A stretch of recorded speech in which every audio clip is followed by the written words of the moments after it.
मित्रांनो, आज आपण राज्यातील महत्त्वाच्या घडामोडींबद्दल बोलणार आहोत। महाराष्ट्रातील 34 जिल्हा परिषद अध्यक्षपदांच्या आरक्षणाची यादी जाहीर झाली आहे। या आरक्षणामुळे नेमक्या कोणत्या जिल्ह्यात कोणत्या प्रवर्गासाठी अध्यक्षपद राखीव ठेवण्यात आले हे आता स्पष्ट झाले आहे। चला तर पाहूया सविस्तर यादी।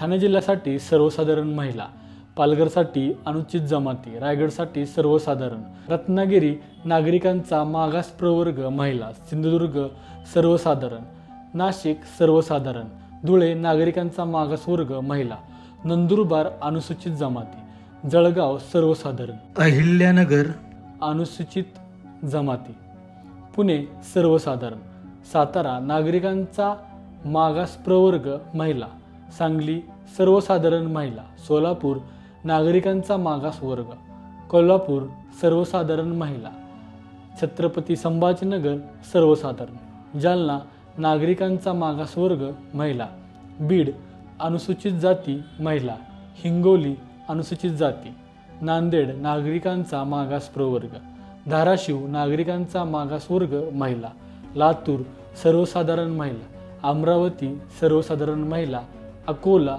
अनुसूचित जमाती महिला, परभणी अनुसूचित जाती, वाशिम अनुसूचित जाती महिला, बुलढाणा सर्वसाधारण, यवतमाळ सर्वसाधारण, नागपूर नागरिकांचा मागास प्रवर्ग, वर्धा अनुसूचित जाती, भंडारा नागरिकांचा मागास प्रवर्ग, गोंदिया सर्वसाधारण महिला, चंद्रपूर अनुसूचित जाती महिला, गडचिरोली सर्वसाधारण महिला।